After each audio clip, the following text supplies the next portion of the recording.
जिस प्रकार दिवाली में हर जगह बोनस मिलती है, हर जगह सेल होता है, उसी प्रकार ये महीना जो है भगवान की भक्ति देने वाला है। भक्ति के सेल्स के काउंटर जो है लगे हुए हैं और छूट कितना है, डिस्काउंट कितना मिल रहा है? 99.9%। तो इस महीने में अगर कोई थोड़ी-सी भी भक्ति कर लेता है, थोड़ी-सी भी सेवा कर लेता है, थोड़ी-सी भी तपस्या कर लेता है, तो उसको क्या मिलता है? भगवान की सुदुर्लभा सुदुर्लभा प्रेमा भक्ति को मिलता है। चैतन्य महाप्रभु कहते हैं कि प्रेमापुमर्तो मुहान। मानव जीवन भगवान की प्रेम भक्ति को प्रदान करने के लिए मिला है, भगवान की भक्ति पाने के लिए मिला है। तो जो सुदुर्लभा भक्ति भगवान आसानी से नहीं देते हैं। अब किसी के मन में प्रश्न आ रहा होगा कि भगवान अपनी प्रेमा भक्ति को क्यों नहीं देते हैं? क्यों इसे सुदुर्लभा कहा जाता है? क्यों भाई? क्योंकि प्रेम के बंधन में भगवान को बंधना पड़ता है और भगवान जो है आसानी से बंधना नहीं चाहते हैं। इसीलिए भक्ति को सुदुर्लभा कहा जाता है। बहुत निष्ठा से, बहुत तपस्या करके, बहुत ही कमिटमेंट के साथ कोई भक्ति करता है, तब जाके अंतोगत्वा भगवान जो है अपनी प्रेमा भक्ति देते हैं। लेकिन भक्ति रसामृत सिंधु में रूप गोस्वामी कहते हैं कि वो सुदुर्लभा प्रेमा भक्ति कार्तिक के महीने में भगवान खेल-खेल में दे देते हैं। कार्तिक के महीने में कोई ब्रज मंडल का संग हो जाए, भक्तों की सेवा कर लेता है, तो भगवान अपनी प्रेमा भक्ति को प्रदान करने वाले हैं। तो इसलिए कार्तिक का महीना जो है बहुत ही स्पेशल है। और कोई सोच रहा होगा कि क्यों जो है हमें कार्तिक महीने का पालन करना चाहिए, क्यों जो हमें कार्तिक व्रत का पालन करना चाहिए। तो पहले ही कह दिया कि ये कृष्ण की अति सुदुर्लभा प्रेमा भक्ति को प्रदान करने वाला है। कार्तिक की महिमा में स्कंद पुराण में कहा गया है कि कोई पुष्कर में, कुरुक्षेत्र में, हिमालय में रहे और हिमालय में कितना दान करे, मेरु तुल्य, बड़े से बड़े पहाड़ के तुल्य जो है वो स्वर्ण का दान करे, ब्राह्मणों को तृप्त करे, तो इससे जो पुण्य प्राप्त होगा वो एक दिन कार्तिक मास के व्रत का पालन करने से वो पुण्य प्राप्त हो जाता है। तो हमें जो है अवश्य जो है इस कार्तिक व्रत का पालन करना चाहिए। भगवान भागवत गीता में ही कहते हैं कि मासा नाम कार्तिक मास अस्मि, कि सभी मासों में मैं कौन सा मास हूँ? मैं कार्तिक का महीना हूँ। तो भगवान जो है 12 महीनों में जो सबसे अधिक महीना प्रिय है वो है कार्तिक का महीना। और पद्म पुराण में भी कहा गया है द्वादशी स्वपासेषु कार्तिका कृष्ण बल्लभा, कि द्वादश मास है उसमें जो सबसे प्रिय मास है वो कौन है? कार्तिक का महीना। जिस प्रकार नदियों में गंगा नदी श्रेष्ठ है, पुराणों में श्रीमद् भागवतम श्रेष्ठ है, व्रतों में एकादशी का व्रत जो है श्रेष्ठ है, वैष्णवों में यथा नाम शंभु, और उसी प्रकार द्वादश मासों में कौन सा मास श्रेष्ठ है? कार्तिक का महीना। तो ये भगवान की भक्ति प्रदान करने वाली है, सुदुर्लभा भक्ति प्रदान करने वाला है। तो ये हुआ कि कार्तिक का व्रत हमें क्यों पालन करना चाहिए। अब किसी के मन में ये प्रश्न आ गया कि अगर हम कार्तिक के महीने में व्रत का पालन ना करें तो क्या होगा? तो हरि भक्ति विलास जो रूप गोस्वामी ने लिखा है उसके 16वें षोडश विलास में पद्म पुराण का एक उदाहरण देते हुए रूप गोस्वामी सौनक मुनि और नारद मुनि का संवाद का वर्णन करते हैं। तो उसमें सौनक मुनि नारद मुनि से कहते हैं कि हे नारद जी, जो कार्तिक मास में नियम सेवा का पालन नहीं करता है कि उसके साथ क्या होता है? उसके 10 वर्षों का पुण्य जो है समाप्त हो जाता है। तो कोई ना कोई नियम सेवा जो है हमें कार्तिक में अवश्य करना चाहिए। कार्तिक का व्रत करना कंपलसरी है हर व्यक्ति के लिए। अगर जो नहीं करता है उसके 10,000 वर्षों के पुण्य जो है समाप्त हो जाते हैं। तो कार्तिक का मास जो है अवश्य करना चाहिए।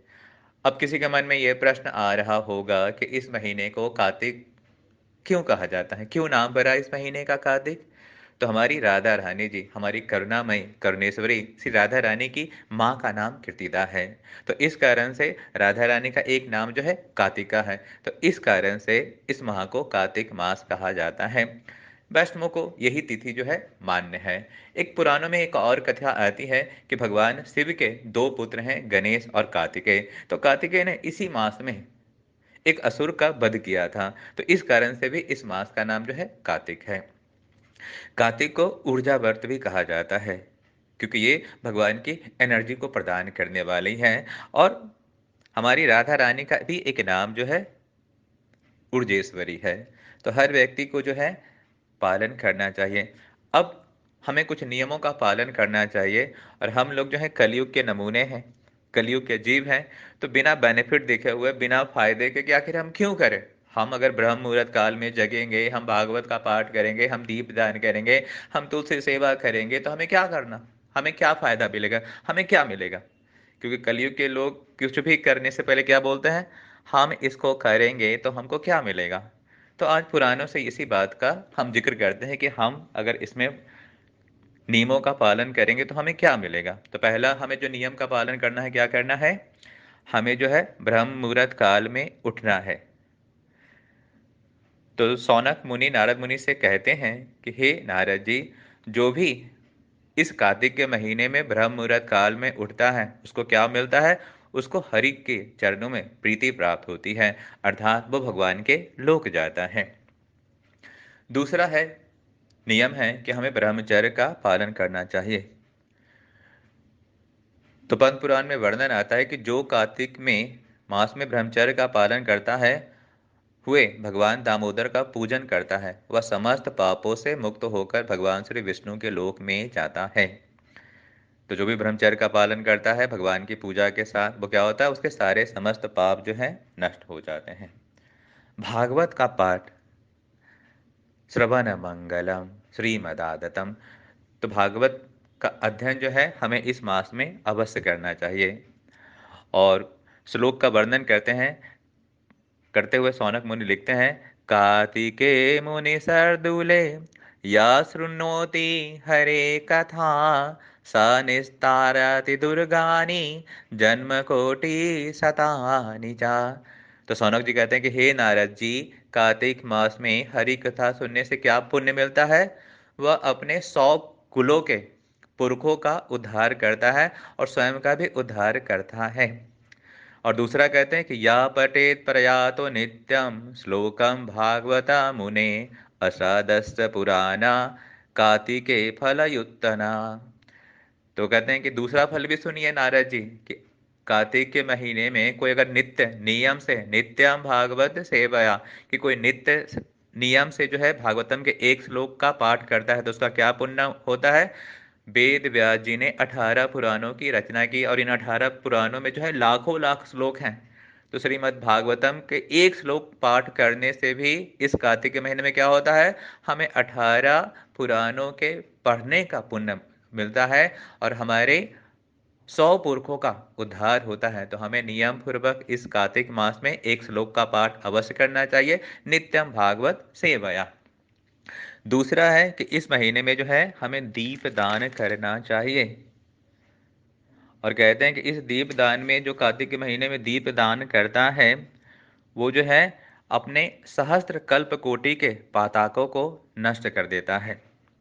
तो इस महीने में वो दुर्लभा प्रेम भक्ति, वो हरि के चरण जो कई कई जन्मों तक भक्ति करने के बाद मिलते हैं, मिलते भी हैं और नहीं भी मिलते हैं, लेकिन कार्तिक के महीने में सिर्फ 2 दिवस, एक दिन में 2 दिवस आते हैं, सुबह और शाम। अगर वो दीप दान कर देता है तो उसको क्या मिलते हैं? भगवान के चरण मिलते हैं, उसको गोलोक धाम मिलता है। सौनक मुनि तो इतना तक कहते हैं कि त्रिभुवन में ऐसा कौन सा पाप है जो कार्तिक के महीने में भगवान दामोदर को दीप दान करने से समाप्त नहीं हो जाता है। और तुलसी की सेवा करना, तो दामोदर मंत्र में जो है तुलसी कृष्ण प्रेयसी, तुलसी जो है कृष्ण की प्रेयसी है और कृष्ण की भक्ति देने वाली है। तो तुलसी की सेवा जो है हमें करना चाहिए। और सौनक मुनि पद्म पुराण में कहते हैं कि तुलसी की सेवा करने वाले का कार्तिक महीने में उसका गुणगान तो देवता भी नहीं कर सकते, तो अनंत अनंत जो है उसका लाभ है। और मथुरा मंडल में वास करना, तो भक्ति रसामृत सिंधु में रूप गोस्वामी कहते हैं कि कार्तिक के महीने में कोई सुदुर्लभा भक्ति चाहता है तो उसे जो है ब्रज मंडल का वास करना चाहिए, क्योंकि इस ब्रज मंडल में वास करने से उसको जो है भगवान की भक्ति मिल जाती है सुदुर्लभा। इसका जो है विस्तार से हम आगे चर्चा करेंगे।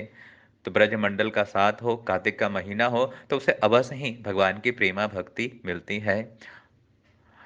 और अंतिम है कि हमें अवश्य करना चाहिए भजनेरा मध्य श्रेष्ठ नवधा भक्ति और तारा मध्य सर्वश्रेष्ठ नाम संकीर्तन। तो इस महीने में, कार्तिक के महीने में हम जो भी कार्य करते हैं उसका जो है हमें हजारों हजारों गुना लाभ मिलता है। बाकी के प्रदेशों में, ब्रजमंडल में तो उसका कोटि कोटि गुना ज़्यादा लाभ मिलता है। तो हम सबको जो है ज़्यादा से ज़्यादा जो है नाम जप करना चाहिए। जो जितने भी नाम जप कर रहे हैं उनको जो है अपने नाम की संख्या बढ़ा देनी चाहिए। और सत्यव्रत मुनि द्वारा रचित दामोदर अष्टकम का पाठ करना चाहिए, गोपी गीत का पाठ करना चाहिए और दीपदान भी अवश्य करना चाहिए।